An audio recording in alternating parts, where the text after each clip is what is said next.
श्रीपादराजं शरणं प्रपद्ये. अध्याय 19. श्री गुरुचरण समागम. वल्लभेश्वर शर्मा दंपती, सुब्बण्णा शास्त्री आणि मी असे चौघे जण श्रीपाद प्रभूंच्या लीलांचे स्मरण करीत होतो. त्याचवेळी त्यांचे म्हणजे सुब्बण्णा शास्त्रींचे घरी एक दूरचे नातेवाईक लिंगण्णा शास्त्री आले. ते वेदशास्त्र पारंगत होते. लिंगण्णा शास्त्री म्हणाले, मी आपल्या वडिलांचे तर्पण करण्याच्या निमित्ताने पादगया क्षेत्री पवित्र असलेल्या पीठिकापुरम क्षेत्री आलो आहे. माझे आजोबा धार्मिक आणि श्रीमंत ब्राह्मण असले तरी अत्यंत कृपण होते, कंजूष होते. आपल्या स्वतःचा फायदा बघून धार्मिक विधींच्या बाबतीत विकृत तर्क लढवून, सूक्ष्म अपवाद म्हणजे किरकोळ गोष्टी गाळून आणि धार्मिक विधी थोडक्यात आटपून आपल्या पद्धतीने कार्य संपन्न करीत. यथाशक्ती या शब्दाचे निमित्त करून अगदी कमी पैशात मृतपूर्वजांना संतोष व्हावा यासाठी 10 प्रकारच्या पारंपरिक वस्तू, दशविध दाने भेट म्हणून देत. हे ब्राह्मण धर्माच्या विरुद्ध होते. वार्षिक श्राद्धासाठी विनाकारण खर्च होतो आणि अतिथीगण ती अन्नावर ताव मारण्याची समजून खातात. याचा त्यांना फार त्रास होत असे. कसाबसा कमी खर्च करून तो विधी ते संपत असत. आपल्या घरात अशा प्रकारे संपत्तीचा व्यय होऊन आपण कंगाल होत असल्याचे दुःख त्यांना होते. कालांतराने माझ्या आजोबांचा मृत्यू झाला आणि माझ्या वडिलांनीही त्यांच्याच पावलावर पाऊल ठेवले. काळाच्या तावडीतून कोण सुटले. कालांतराने त्यांचाही मृत्यू झाला. परंतु मी मात्र शास्त्रानुसार आणि माझ्या सामर्थ्यानुसार पितृदेवतांचे श्राद्ध, तर्पण आदी कर्मे व्यवस्थित करीत असे. पण अचानक आमच्या घरी अकारण गृह कलह, भांडणे होऊ लागली. आमचे नातलग आणि मित्र शांत आणि सौम्य स्वभावाचे असूनही आमच्या घरात पाऊल ठेवताच रौद्र स्वरूप धारण करीत. होता होता आमचे घर कलहाचे केंद्रच झाले. याच वेळी माझी पत्नी माझ्यावर रागावून आपल्या माहेरी निघून गेली. मी झोपेत असताना माझा मुलगा माझ्या छातीवर बसला आणि त्याने आपल्या दोन्ही हातांनी माझा गळा दाबण्याचा प्रयत्न केला. माझी सून उपहास करीत मला म्हणत असे की तुमच्या वयाचे अनेक लोक स्मशानात पोचले, तुमची पाळी कधी येणार. कुठल्या तरी जन्मात केलेल्या पापाचे फळ म्हणून मी तुमच्यासारख्या दरिद्री माणसाच्या घरी जन्माला आले आहे असे माझी स्वतःची मुलगी मला उद्देशून बोलत असे. माझा जावई मला हिणवून म्हणत असे, आमच्या घरात नोकर चाकर नाही, तुम्ही चांगले धडधाकट आहात. तुम्ही आमच्या घरी येऊन घर झाडणे, गाई गुरांचा गोठा सांभाळणे यासारखी कामे करून गरजेप्रमाणे धार्मिक प्रसंगांमध्ये दिले जाणारे भोजन आणि तिळाचे दान स्वीकारू शकता. आम्ही स्वतः उपाशी राहून तुमच्या खादाडपणासाठी अन्न तयार ठेवत जाऊ. तुम्ही स्वतः अन्न शिजवू शकता. तुमचे जेवण झाल्यावर काही शिल्लक राहिलेस तर आम्ही पण थोडे काही खाऊ. आयुष्य माझ्यासाठी काटेरी बनले. मला जगणे कठीण झाले होते. प्रत्येक प्राणीमात्राच्या जीवनात कुठेतरी काहीतरी असे असते ज्यासाठी त्याला जगावेसे वाटते. आयुष्य सुसह्य होते. पण माझ्या जीवनात मात्र असे सुख कुठेही आता राहिलेले नव्हते. आत्महत्या केल्यास पिशाच्य योनी मिळण्याची भीती होती. मृत्यूनंतर माझी अंतिम क्रिया ही शास्त्रोक्त पद्धतीने होणार नाही हे तर निश्चितच होते. एके दिवशी मी गोशाळेतील साफसफाईचे आणि इतर कामे आटपून जेवायला बसलो. त्या दिवशी माझ्या सुनेने मला विटलेले अन्न वाढले. त्याला वास येत होता. त्यात थोडे किडेही दिसले. गोशाळेतील कामाने मी तसाही थकलो होतो. भूक सहन होईना, त्यामुळे मला अधिकच त्रास होऊ लागला. अशक्तपणामुळे डोळ्यातून अश्रूसुद्धा येत नव्हते. माझी अवस्था अत्यंत दयनीय झाली होती. मला वाटले, हे माझे आप्त, सखे, पुत्र, कांता, कन्या हे खरेच माझे आहेत का? हे सर्व मायाजाळ तर नाही ना? माझ्या मनात गोंधळ उडाला होता आणि माझी विचारशक्ती कुंठित झाली होती. तेव्हाच अचानक त्या गायीच्या गोठ्यात मला एका अवधूतांचे दर्शन झाले. करुणेचा महाप्रवाह त्यांच्या नेत्रातून ओसंडून वाहत होता. त्या मूर्तीस पाहून मी लहान बालकासारखा हमसून रडू लागलो. मला वाटले जणू ही व्यक्ती लाखो वर्षांपासून माझ्या परिचयाची आहे. त्या अवधूतांच्या दिव्य चरणांवर डोके ठेवून नतमस्तक झालो. त्या दिव्य चरणांना मी माझ्या हृदयात जपून स्थापित केले. त्या अवधूत मूर्तीने माझ्या थाळीतील अन्नास स्पर्श करून ते शुद्ध केले. तेव्हा ते विटके अन्न नाहीसे होऊन त्या ठिकाणी हलवा नावाचा गोड पदार्थ आला. त्या थाळीतील थोडा हलवा त्या अवधूत स्वामींनी खाऊन उरलेला मला प्रसाद म्हणून दिला. मी आनंदाने तो प्रसाद खाऊन तृप्तीची ढेकर दिली. त्या प्रसादाच्या सेवनाने माझ्यामध्ये नवीन शक्तीचा संचार झाल्यासारखे वाटले. त्यानंतर त्या अवधूतांनी मला एक पहार दिली आणि ईशान्य दिशेला जमीन खणायला सांगितले. बराच मोठा खड्डा झाल्यावर त्यात 2 कुत्र्यांचे अस्थिपंजर देह दिसले. अवधूतांनी त्या खड्ड्यात तांदळाची पेज टाकायला सांगितली. त्यांच्या आज्ञेप्रमाणे मी त्यात पेज टाकून तो खड्डा बुजवून टाकला. त्यावर ते अवधूत म्हणाले, तुझी पिशाच्य बाधेपासून मुक्तता झाली आणि आता तुझ्या घराची स्थलशुद्धीही झाली. आता तुला सर्व गोष्टी अनुकूल होतील. पादगयेसारखे महात्म्य असलेल्या पीठिकापुरमहून तुला बोलावणे आले आहे. तू तत्काळ प्रवासाची तयारी कर. बाकी व्यवस्था मी पाहीन. आता आपण पीठिकापुरम येथे भेटू. अवधूतांच्या आज्ञेप्रमाणे मी पीठिकापुरमला जाण्यासाठी निघालो. घरी कोणालाही काहीही सांगितले नाही. अगदी नेसल्या वस्त्रानिशी निघालो. बाकी कुठलेच सामानही बरोबर घेतले नाही. काही अंतर चालून गेल्यावर संध्याकाळ झाली. मी एका अमराईत प्रवेश केला. तेथील यजमान नरसिंहप्पा यांनी माझे यथोचित स्वागत केले. खाण्यासाठी मला गोड फळे दिली. ती खाल्ल्याने माझी भूक शांत झाली. नरसिंहप्पांच्या विनंतीप्रमाणे मी रात्री तिथेच मुक्काम केला. सकाळी स्नान संध्याआधी आटपून पुढे जाण्यास निघालो तेव्हा नरसिंहप्पाने मला काही वस्त्र आणि थोडे पैसे दक्षिणा म्हणून दिले. त्या अवधूतांनी सांगितल्याप्रमाणे माझी खाण्याची आणि राहण्याची उत्तम सोय झाली होती. त्यानंतर तो शेतकरी नरसिंहप्पा मला म्हणाला, काल मला माझ्या स्वप्नात एका अवधूताचे दर्शन झाले. त्या अवधूतांनी मला सांगितले की तुझ्याकडे उद्या एक सद्ब्राह्मण येईल. त्याचे उत्तम प्रकारे स्वागत करून जाताना त्याला वस्त्रदान करून दक्षिणाही दे. वाटेत खाण्यासाठी म्हणून तुझ्या शेतातील आंबे दे. मला पडलेले स्वप्न आज खरे झाले आणि भाग्याने मला तुमच्या सेवेची संधी मिळाली आणि तुमचे दर्शन झाले. मी धन्य झालो.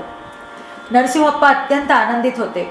ते म्हणाले की या घटनेवरून माझा विश्वास दृढ झालाय की ते अवधूत म्हणजे कोणी साधी व्यक्ती नसून कोणीतरी दिव्य महापुरुष असावा. आता मी पुढच्या प्रवासाला निघालो. नवीन वस्त्र धारण करून वेदस्मरण करून चालत असताना अचानक मला माझ्या शरीरात तीव्र वेगाने विद्युत प्रवाह फिरत असल्याचा अनुभव आला. त्या विद्युत प्रवाहाने मला एका अनामिक सुखाची अनुभूती होत होती. माझ्यासोबत एक वेद पारंगत महापंडित चालत असल्याचा मला भास झाला. तो वेदातील सावित्री मंत्राचा उच्चार करीत होता. मी सुद्धा त्यांच्याबरोबर वेद म्हणत होतो. एवढ्यात तो म्हणाला, सावित्री वर्णन मुख्य मंत्र आहे. त्रेतायुगात भारद्वाज ऋषींनी सवित्र काठकचयन यज्ञ केला. तो यज्ञही पीठिकापुरम येथेच झाला. कधीतरी केलेले विधान आज सत्य होऊन पीठिकापुरम येथे श्री दत्तात्रेय प्रभू श्रीपाद शिवल्लभांच्या रूपात अवतरित झाले. वेद पठनाचा अधिकार खरा तर ब्राह्मणांनाच आहे, परंतु वेदाध्ययन सर्व वर्णातील लोकांना करता येते. ब्राह्मण कृष्णाची भक्ती करीत असत, परंतु कृष्ण मात्र ब्राह्मणाचा सत्कार करून त्यांचे पाय धुवून त्या पाण्याचे आपल्या शिरावर प्रोक्षण करीत. तू किती भाग्यवान आहेस की तुला पीठिकापुरमहून बोलावणे आले. तेव्हा मी म्हणालो की श्रीपाद श्रीवल्लभ कोण आहेत हे जाणण्याची आणि त्यांचे महात्म्य ऐकण्याची माझी खूप इच्छा आहे. तो विद्वान पंडित म्हणाला, अरे बाबा, श्रीपाद प्रभूंच्या दर्शनाने समस्त पापांचे क्षालन होते. ते साक्षात दत्तप्रभू आहेत. त्यांची लीला जन्मभूमी पीठिकापुरम क्षेत्र आहे. पूर्वयुगात ज्या ज्यावेळी गरज पडली त्या त्यावेळी परमेश्वराने पृथ्वीवर मानवी अवतार घेतले. त्या काळी विष्णुदत्त आणि सुशीला हे एक अत्यंत पुण्यवान दंपती राहत होते. सुशीला ही एक साध्वी स्त्री असून आपल्या पातिव्रत्याने आणि साधना सामर्थ्याने सती अनसूयेसारखी होती. दत्त जयंतीच्या दिवशी तिला प्रसूती वेदना होत असत. विष्णुदत्त एक अत्यंत विद्वान, आचार संपन्न, सच्शील ब्राह्मण होते. त्यांनी आपली साधना करीत असताना अत्री ऋषींशी तादात्म्य पावल्याचा अनुभव येत असे. ही तादात्म्य स्थिती अभौतिक, अप्राकृतिक, मन आणि बुद्धीच्या ग्रहण शक्तीच्या पलीकडील असून एक दैवी गूढ आहे. त्याचे वर्णन शब्दांमध्ये करता येत नाही. ही स्थिती कोणत्याही वर्णनाच्या पलीकडली आहे. विष्णुदत्त आणि सुशीला पुढील जन्मात सुमती महाराणी आणि अप्पलराज शर्मा या रूपात जन्माला आले. त्यांनी केलेल्या तपाचे फळ म्हणून त्यांना श्रीपाद शिवल्लभांच्या रूपात एका दिव्य पुत्राचा लाभ झाला. अप्पलराज शर्मा हे भारद्वाज गोत्राचे आपस्तंभ शाखेचे कृष्ण यजुर्वेदी ब्राह्मण होते. पूर्वयुगात लाभाद नावाचे एक वैश्य मुनी होते. ते वासवी कन्यका अवतारात भास्कराचार्य म्हणून जन्माला आले. तेच या श्रीपाद शिवल्लभांच्या अवतार काळात सुमती महाराणीचे वडील बापन्नार्य आहेत. पीठिकापुरममध्ये तुला त्या महान पुरुषाचे दर्शन घडेल. तुझे उत्तम आदर आतिथ्य करून दक्षिणा आणि वस्त्रदान दिलेला शेतकरी नरसिंह अप्पा हा पूर्वजन्मात पीठिकापुरममधील व्यंकटप्पय्या श्रेष्ठी यांचे वडील सुब्बारामय्या श्रेष्ठी यांच्या घरी सेवक होता. परमपवित्र अशा सुब्बारामय्या श्रेष्ठींच्या घरी सेवा केल्याने आणि त्यांच्या घरातील पवित्र अन्न ग्रहण केल्याचे फळ म्हणून तो आता या जन्मात एक जहागीरदार होऊन सर्व प्रकारच्या सुखसुविधांचा उपभोग घेत आहे. पीठिकापुरममधील व्यंकटप्पा श्रेष्ठी आणि नरसिंह वर्मा हे दोघेही श्रीपाद प्रभूंना अत्यंत प्रिय आहेत. त्यांना श्रीपाद प्रभूंच्या वात्सल्य भक्तीचा लाभ झाला होता. त्यानंतर मी त्यांना विचारले, कर्मबंधन हे सर्व बंधनांमध्ये अत्यंत क्लिष्ट बंधन आहे असे मला वाटते. यज्ञ करताना चुकून जरी पवमान घट फुटला तर यज्ञ करणारा ब्राह्मण शिर फुटून तत्काळ मृत्युमुखी पडतो असे शास्त्रवचन आहे. परंतु सध्याच्या काळात पवमान घट फुटला तरी यज्ञ करणाऱ्या ब्राह्मणावर त्याचा काही परिणाम होत नाही. याचे काय कारण असावे? तसेच वेदशास्त्रात सांगितलेल्या शुभ आणि अशुभ घटना घडत नाहीत. नास्तिक लोक वेदशास्त्राचा उपहास करीत आहेत. श्रीपाद प्रभू म्हणाले, बेटा, सध्याच्या काळात यज्ञ संपन्न करताना विद्युत प्रवाहासारखे प्राणघातक द्रव्य पवमान घटात नसतात. तसेच यज्ञ करणारा पुरोहित उत्तम साधक असावा लागतो. त्याच्याजवळ योगाग्नी असणे आवश्यक आहे. फक्त त्या योगाग्नीनेच पवमान घटात विद्युत शक्ती निर्माण होते. महायोगी पुरोहितांद्वारे शास्त्रविधीपूर्वक यज्ञ संपन्न केल्याने अत्यंत शुभ फल प्राप्त होऊन समस्त विश्वाचे कल्याण होते. परंतु तसे न घडल्यास यज्ञाची प्रक्रिया घडूनही वेदशास्त्रांमध्ये प्रतिपादित केलेली फळे मात्र मिळत नाही. यज्ञादी कर्मांमध्ये देण्यात येणारी दक्षिणा 16, 116, 1116 अशा संख्येत दिली जाते. त्यातही रहस्य आहे. गोत्र हे पित्याशी संबंधित असते. सृष्टीचक्र असेपर्यंत या धर्मात बदल शक्य नाही. सपिंड हे मातेशी संबंधित असते. 7 पिढ्यांनंतर हा धर्म नष्ट होतो. पुत्र आणि धन ही 2 लग्नाची फळे आहेत. या दोनही गोष्टी मिळवण्यासाठी स्त्री या अग्निरूपाची आवश्यकता असते. गुणभेद न मानणारे श्रीपाद प्रभू जातीभेद कसा मानतील? ते अद्वैत कृतीचा नव्हे तर अद्वैत भावाची शिकवण देतात. ते आदिशंकराचार्यांप्रमाणे पक्षपात न करणारे होते. आदिशंकराचार्यांनी आपली हेमविद्या सत्वगुणी ब्राह्मणाला न देता रजोगुणी असलेल्या ताडी काढून उदरनिर्वाह करणाऱ्या गौड कुळातील लोकांना दिली. शंकराचार्यांनी हेमविद्या सात्विक वृत्तीच्या ब्राह्मणांना दिली नाही. शंकराचार्यांप्रमाणे श्रीपाद प्रभूंनी जाती, वर्ण, मत, वय यांचा भेदभाव न ठेवता प्रत्येकाच्या योग्यतेप्रमाणे त्याला अनुग्रह दिला. शंकराचार्यांनी हेमविद्या ब्राह्मणांना दिली असती तर ते कृपण होऊन आपले इष्ट कर्तव्य विसरून धन आणि इतर गोष्टींच्या मोहात गुंतले असते. पृथ्वी, आप, तेज, वायू आणि आकाश ही पंचमहाभूते आणि मन, बुद्धी आणि अहंकार ही अष्टधा प्रकृती जड स्वरूप आहे. यामध्ये चित्त या प्रकृतीस मिळवले असता ते 9 होतात. 1 हे प्रकृतीचे प्रतीक आहे. 2 पासून 9 पर्यंत असलेल्या 8 संख्या जड प्रकृतीच्या द्योतक आहेत. 0 हे ब्रह्मतत्वाचे प्रतीक आहे. सृष्टीच्या सर्व कार्यकलापांचे प्रतीक असलेल्या 0 ते 9 अंकांपासून गणिताचा उगम झालाय. श्रीपाद श्रीवल्लभ 2 पोळ्यांसाठी भिक्षा मागत असताना 2 चौपाती देव लक्ष्मी असे हसून म्हणत असत. हे 2, 4, 9, 8 या संख्येचे प्रतीक आहे. स्वामींच्या प्रत्येक हालचाली आणि बोलणे अर्थपूर्ण असतात. 2 हे सृष्टीतील सर्व द्वंद्वाचे प्रतीक आहे. स्थूल, सूक्ष्म, कारण आणि महाकारण देहाचे 4 हे प्रतीक आहे. ब्रह्मतत्व हे कधीच बदलत नाही. 9 ही संख्या ब्रह्मतत्वाचे प्रतीक आहे. महामाया ही 8 या संख्येने दर्शविली जाते. श्रीपाद अर्धनारी नटेश्वर आहे. श्रीपाद श्रीवल्लभांचे विराट रूप. मी बृहच्छिला म्हणविल्या जाणाऱ्या पेनुगोंडा या गावाचा रहिवासी आहे. माझे नाव गणपती शास्त्री असे असून मी वेदाध्ययनासाठी वायसपूर काकीनाडा या गावात आलो. गुरूंची नित्य सेवा करीत मी वेदाध्ययन करीत असे. माझ्या गुरुदेवांच्या घराजवळच त्यांची शेती होती. त्यांच्याजवळ खूप गाई वासरेही होती. मी त्या गाई वासरांना चरण्यासाठी रानात घेऊन जात असे.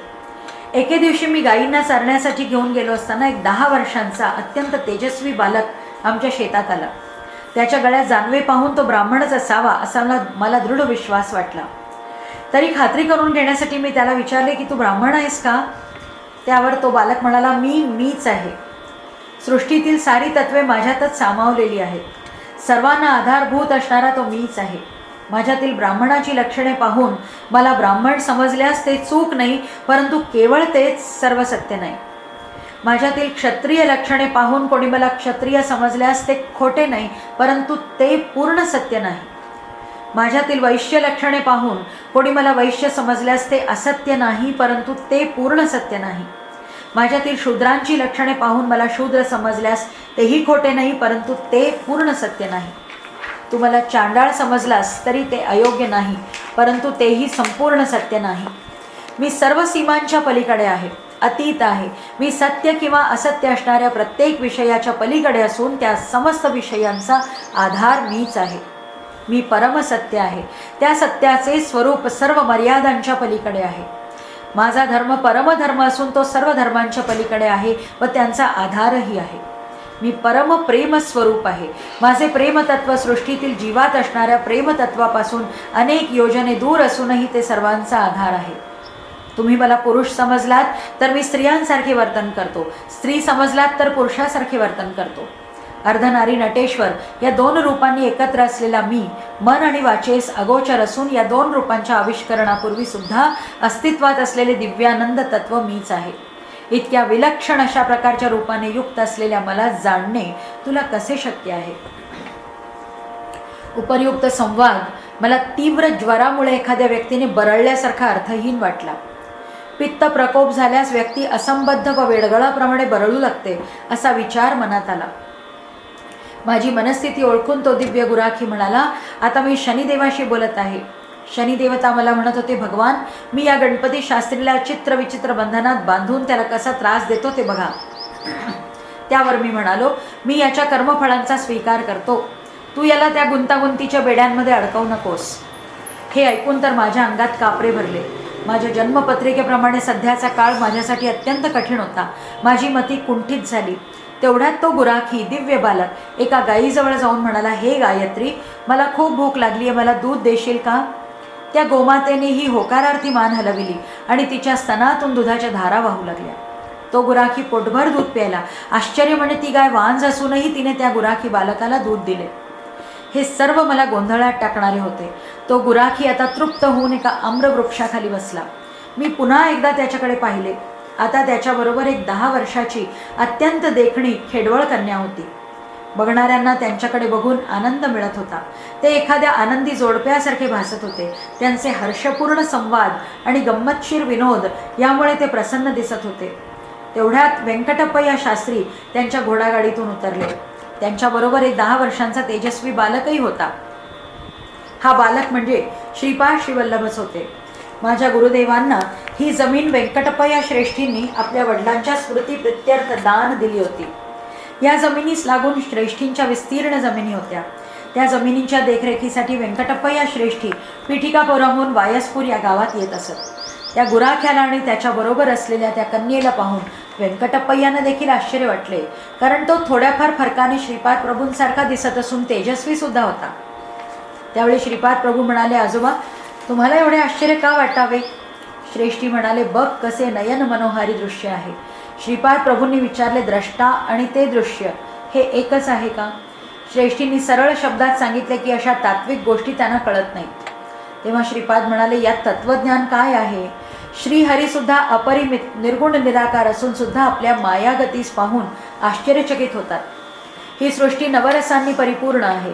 आश्चर्यपूर्ण दृश्य निर्मिती हा सुद्धा सृष्टीचाच एक नियम आहे. जिथे द्वैत दिसते तिथे वास्तविक अद्वैतच असते. तिथे द्वैत आहे, इथे अद्वैत आहे. मग खरे काय आहे? द्वैत की अद्वैत? मी एक आहे की दोन की अनेक? ते विचार करून सांगा. श्रीपाद प्रभूंचे हे वचन ऐकून व त्या शेतकरी कन्येला पाहून श्रेष्ठींच्या मनात शंका आली की तो गुराखी, ती शेतकऱ्याची मुलगी, ही सर्व श्रीपाद प्रभूंची माया तर नसेल ना? श्रेष्ठींच्या हनवटीला हलकासा स्पर्श करीत श्रीपाद प्रभू म्हणाले, प्रिय आजोबा, तुम्हाला शंका कशाची येत आहे? जोपर्यंत तुमच्या घरातील लोक मला विसरणार नाहीत तोपर्यंत माझा सर्व शक्तींसकट अदृश्य रूपाने तुमच्या शेतात वास राहील. तुमच्या घरी माझ्या पाऊलांचा आवाज प्रत्येक साधकाला नेहमी ऐकू येईल. अनघादेवी बरोबर असलेले दत्तस्वरूप अर्धनारी नटेश्वराच्या रूपात आहे, पण ते आपल्याला दिसत नाही. परंतु तेच स्वरूप या अवधूत श्रीपाद शिवल्लभांच्या रूपात समक्ष दिसते. मी सुमती मातेसमोर तिचा पुत्र म्हणून प्रथम अवतीर्ण झालो तेव्हा मी माझ्या मातेला निक्षून सांगितले होते की माझा विवाह करण्याचा प्रयत्न करू नका. तसा प्रयत्नही केल्यास मी निश्चितच घर सोडून जाईल. तुम्ही राजर्षी असल्याने मला निष्कलंक भक्तिपाशात बांधून ठेवले, म्हणून मी अनघा समवेत असलेल्या अनघ स्वरूपात तुम्हाला दर्शन देत आहे. श्रीपादांच्या सान्निध्यात कारणाशिवाय कोणतेच कार्य घडत नाही. सृष्टी प्रक्रिया चित्र विचित्र आहे. देश आणि कालपरत्वे, कर्म आणि कर्मांची फळे यांची संभावना निश्चित करणारा मीच आहे. कर्म व त्याचे फळ जिथे जेव्हा घडते तो देश आणि काल मीच ठरवतो. आपल्या कृतीने, लीलेने किंवा चमत्काराद्वारे अज्ञानी लोकांना ज्ञानबोध करविणे हा सुद्धा माझ्या अवतार कार्यांचाच एक भाग आहे. श्रीपाद प्रभू आमच्याबरोबर असे बोलत असताना त्यांची कांती आमच्या समक्षच एका अनामिक तेजाने झळकू लागली. नंतर ते एका आंब्याच्या झाडाकडे वळले. ते त्या झाडाकडे पाहत असतानाच त्या शेतकऱ्याच्या मुलीची आणि त्या गुराखी बालकाची कांती दैदिप्यमान होऊन ते दोघेही श्रीपाद प्रभूंच्या रूपात विलीन झाले. ऋतू नसताना अकाली आंब्याच्या वृक्षाला आंबा येणे अशक्य असूनही त्या झाडाला एकच कैरी लागलेली होती. ती कैरी श्रीपाद प्रभूंनी तोडली.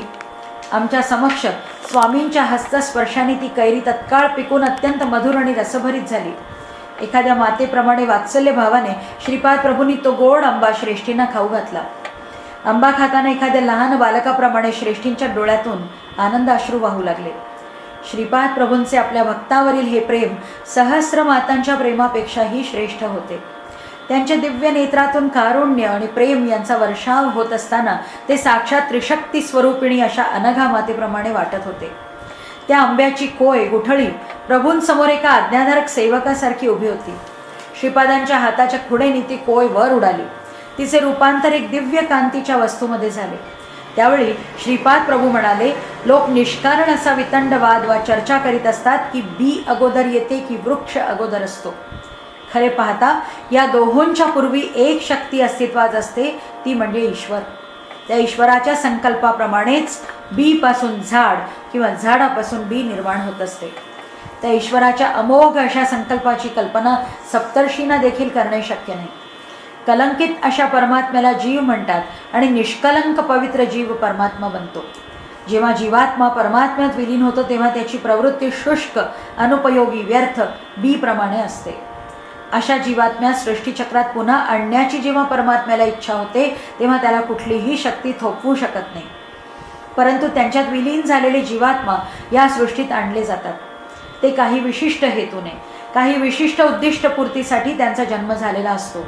ते दैवी कार्य संपन्न करतात आणि ते उद्दिष्ट साध्य झाल्यावर ते पुन्हा परमात्म स्वरूपात विलीन होतात. काही जीवांना परमात्म्यात विलीन होणे रुचत नाही. ते परमात्म्याच्या अत्यंत जवळ राहून उच्च कोटीच्या आनंदावस्थेचा अनुभव घेतात. जीवात्मा आणि परमात्मा यांच्या द्वैत स्थितीमध्ये राहण्याची इच्छा करणारे असे जीव हेतुपूर्ण जन्म घेऊन, विशिष्ट हेतूसाठी जन्म घेऊन त्यांचे दिव्य कार्य संपल्यावर त्यांच्या पुढील जन्मात पूर्वस्थिती प्राप्त करतात. द्वैत, विशिष्टाद्वैत व अद्वैत स्थिती जीवात्म्याच्या इच्छेप्रमाणे त्याला बहाल केली जाते. त्यामुळे अद्वैतवाद श्रेष्ठ की विशिष्टाद्वैतवाद श्रेष्ठ या विषयावर लोकांनी वाद घालणे योग्य नाही. उत्पत्ती, स्थिती आणि लय हे क्षणोक्षणी घडत असतात. कल्पांताच्या वेळी ब्रह्मा, विष्णू आणि रुद्र हे परमात्म्याच्या अव्यक्त आनंद स्थितीत असतात. महासंकल्पानुसार ते पुन्हा व्यक्त होऊन त्यांच्यासाठी विशिष्ट उद्देशाने निर्माण झालेल्या नवीन विश्वांच्या उत्पत्ती, स्थिती आणि लय या क्रिया सुरू करतात. आगामी कल्पात 9 व्याकरणांमध्ये विद्वान असलेला हनुमान ब्रह्म होईल. विश्वकार्यकलापात जीवाला त्याच्या नैसर्गिक शक्ती व योग्यतेनुसार कार्यभार सोपवला जातो. त्यामुळे या सृष्टीत अनेक कोटी विश्वे असून त्यांचे कार्य योग्य रीतीने चालण्याकरता नेमलेल्या शक्तीसुद्धा अनंत आहेत. या दैवी शक्तींना अडथळे उत्पन्न करणाऱ्या आसुरी शक्तीसुद्धा अनंत असतात. यवन लोक सगुण रूपातील निराकार देवाला अल्लाह म्हणतात, तर ख्रिस्ती लोक त्याला यहोवा असे संबोधतात. सृष्टीमध्ये प्रतिबिंबित झालेल्या अंतरचैतन्याला ते देवांचा पुत्र येशू या नावाने संबोधतात. शांतता, सभ्यता, प्रेम व दया इत्यादी गुणांमध्ये वाढ करणाऱ्या त्या दिव्य चैतन्याला ते पवित्र आत्मा असे सुद्धा म्हणतात. सर्व धर्मात, सर्व मतांमध्ये, सर्व सिद्धांतात स्वयंप्रकाशाने चमकणारे मूळ तत्व मीच आहे. विविध तत्वज्ञाने, दर्शने त्यांच्या त्यांच्या पसंतीनुसार, आवडीनुसार, रुचीनुसार आणि ते अनुसरत असलेल्या मार्गानुसार माझी अनुभूती घेतात. असा मी एक आहे. मी सर्व तंत्रांमध्ये स्वतंत्र असल्याने मला साध्य किंवा असाध्य असे काही नाही. सर्व देवदेवतांच्या स्वरूपात असलेल्या जाज्वल्याने प्रकाशित होणारा मीच आहे. त्यामुळे त्या त्या स्वरूपाद्वारे पूजा, स्तोत्र हे सर्व उपचार स्वीकारणारा मीच आहे. सर्व जीवांवर कृपा करणारा मीच आहे. कलिपुरुष अंतर्धान झाल्यावरही सर्व मतातील सार रूप असलेला सनातन धर्म म्हणजे माझेच स्वरूप आहे. या ज्ञानाचा उदय झाल्यावर बहिर्मुख किंवा अंतर्मुख उपासनेने साधक माझ्यापर्यंत पोचतील आणि मी त्यांची काळजी घेईन. त्यांच्यावर माझी कृपादृष्टी असेल. त्यांच्याशी प्रेमळपणे संवाद साधणारा मीच आहे. वेदांमध्ये सुद्धा सत्य, ज्ञान आणि चिरंतनत्व म्हणजे ब्रह्म असे वर्णन आहे. हे तिन्ही म्हणजेच सत्य, ज्ञान आणि अनंत ब्रह्मस्वरूप मीच आहे. देव नाही असे नास्तिकांना सांगणारा मीच आहे. आस्तिकांना देव आहे याची साक्ष मीच देतो. समस्त गुरु स्वरूप माझेच आहे. सत्यलोक, सत्यनाम, गोलोक, महाशून्य इत्यादी समस्त साधना स्थितीत स्वयंप्रकाशित तेजाने झळकणारा मीच आहे. माझी निर्मल भावभक्तीने आराधना करणाऱ्या जीवनाचा सर्व भार माझ्यावर सोपवून मला अनन्य भावाने शरण येणाऱ्या साधकाचा योगक्षेम चालविण्याची जबाबदारी माझी आहे. मी श्रीपाद आहे, मी श्री वल्लभ आहे. आजोबा, तेव्हाचा अतिप्राचीन असा योगी अत्री अनसूयानंदन आज श्रीपाद श्रीवल्लभ आहे. भारद्वाज मुनींना दिलेल्या वचनाप्रमाणे मी पीठिकापुरम येथे अवतार घेतलाय. हे ऐकून श्री व्यंकटप्पय्या श्रेष्ठी यांच्या नेत्रातून आनंदाश्रूंचा पूर ओसंडून वाहू लागला. त्यांनी श्रीपाद प्रभूंना प्रगाढ आलिंगन दिले. त्यांना झालेल्या त्या आत्मानुभूतीचे वर्णन शब्दांकित करणे केवळ अशक्य होते. काही काळ असाच गेल्यानंतर भावपूर्ण स्वरात श्रेष्ठी श्रीपादांना म्हणाले, अरे बाळा श्रीपादा, आमच्या वंशावर तुझी सदैव अशीच कृपा असू दे. आमच्या सर्व गोत्रजांवरही तुझा अनुग्रह असू दे. आमच्या आर्य वैश्य कुळावर तुझी छत्रछाया सदैव असू दे. त्यावर श्रीपाद प्रभू म्हणाले, तथास्तु. ब्राह्मणाला 1 वर मागण्याचा अधिकार आहे, क्षत्रियांना 2 वर मागण्याचा, वैश्यांना 3 वर मागण्याचा, तर शूद्रांना 4 वर मागण्याचा अधिकार आहे. 33 कोटी देवांच्या साक्षीने मी वरदान देत आहे. बापांना चारिलूंच्या घरात ज्या ठिकाणी माझा जन्म झाला त्या स्थानी श्रीपाद श्रीवल्लभ महासंस्थान उभारले जाईल. हे महासंस्थान तुमच्या 33व्या पिढीत तसेच श्री बापन्ना चारिलूंच्या व श्री नरसिंह वर्मा यांच्या 33व्या पिढीत उभारले जाईल. तुमच्या वंशातील 33व्या पिढीतल्या व्यक्तीस निमित्त मात्र करून माझ्या संस्थानाची निर्मिती करून सर्व व्यवस्था मीच पाहणार आहे. तुमच्या वंशातील मार्कंडेय नावाच्या महापुरुषास मी याविषयी आदेश देणार आहे. तो आदेश असा आहे, त्याने गुरुवारी मध्यान्ह काळी कोणत्याही एका रूपात येऊन मला नैवेद्यासाठी केलेल्या पदार्थाचा थोडा भाग स्वीकारावा. यामुळे मार्कंडेय गोत्रात जन्मलेल्या सर्वांवर माझा अभयहस्त सदोदित राहील. आर्यवंशीयांना राज्याधिकार मिळतील. भविष्यात आर्यवंशी भारताचा राजा होईल आणि विशेष नाडी भविष्यानुसार तो पीठिकापुरमला माझ्या दर्शनासाठी येईल. हे माझे वक्तव्य म्हणजे काळ्या दगडावरील रेषेप्रमाणे आहे. सृष्टीतील कोणताही प्राणी माझ्या कायद्याचे उल्लंघन करू शकणार नाही. आजोबा, माझ्या विजयाच्या क्षणी माझ्या आगमनाची खूण म्हणून तिथे उत्खननात मातीची काही भांडी मिळतील. पीठिकापुरम क्षेत्री निर्माण होणाऱ्या महासंस्थानाच्या बांधकामाला धनसेवा करण्याचे भाग्य केवळ पूर्व सुकृतानेच संभवते. आर्यवंश कुळातील व कोणत्या तरी जन्मात पीठिकापुरमशी संबंध आलेल्या एखाद्या भाग्यवान व्यक्तीलाच या निर्माण कार्यात धनसहाय्य करण्याचे महाभाग्य लाभणार आहे. त्याच्याकडून हे देवकार्य घडून येणार आहे. अविश्वासू अहंकारी लोक प्रत्येक गोष्टीसाठी अधिकार आणि पुराव्याची मागणी करतील. माझे चरित्र पारायण करणाऱ्यांना अभीष्ट सिद्धी प्राप्त होतील. पीठिकापुरम क्षेत्रातील माझ्या संस्थानाशी संबंधित कोणत्याही सत्कार्यात सहभागी होणाऱ्या भक्तांना मी सर्व बंधनातून मुक्त करीन. पीठिकापुरम क्षेत्री माझ्या चित्रा यांना जन्मनक्षत्रावर जो श्रद्धेने माझी पूजा अर्चना करेल त्याला मी ऋणबंधनातून मुक्त करीन. कुमारिकांचा सुयोग्य वर मिळून त्यांचे विवाह संपन्न होतील असा माझा आशीर्वाद आहे. भूत, प्रेत, पिशाचादी अदृश्य शक्तींपासून झालेल्या व्यथा मी दूर करीन. श्रावण शुद्ध पौर्णिमेला माझी बहीण वासवी कन्यका हिने मला राखी बांधली. तो पुण्य दिवस आहे. या दिवशी पीठिकापुरम क्षेत्रात माझ्या सान्निध्यात जो साधक येईल त्याच्या भाग्यात चित्रगुप्ताकडून महापुण्य लिहिले जाईल. या सर्व गोष्टींना मी स्वतःच प्रमाण आहे. माझे चरित्र स्वयं प्रमाण आहे. माझ्या लीला स्वयं प्रमाण आहे. सूर्याने सूर्याची साक्ष दिल्यास इतर पुराव्याची गरज आहे काय? श्रीपाद प्रभूंच्या लीलांचे वर्णन करणे कुणालाही शक्य नाही. दुसऱ्या दिवशी मी, वल्लभेश्वर शर्मा दंपती, सुब्बण्णा शास्त्री, लिंगण्णा शास्त्री आम्ही सर्व श्रीपाद प्रभूंच्या दर्शनासाठी कुरगड्डीस निघालो. श्रीपादांनी आम्हाला मनपूर्वक आशीर्वाद दिला आणि सुहास्य वदनाने ते म्हणाले, आहा, काय ही चर्चा रंगली. श्रीपाद श्रीवल्लभ संस्थानाचे निर्माण होण्यास अजून खूप वेळ आहे. व्यंकटप्पय्या श्रेष्ठी व वत्सवाई कुटुंब यांचे ऋण मला कधीच फेडता येणार नाही असे बोलून त्यांनी मौन धारण केले. श्रीपाद श्रीवल्लभांचा जय जयकार असो. अध्याय 19 समाप्त.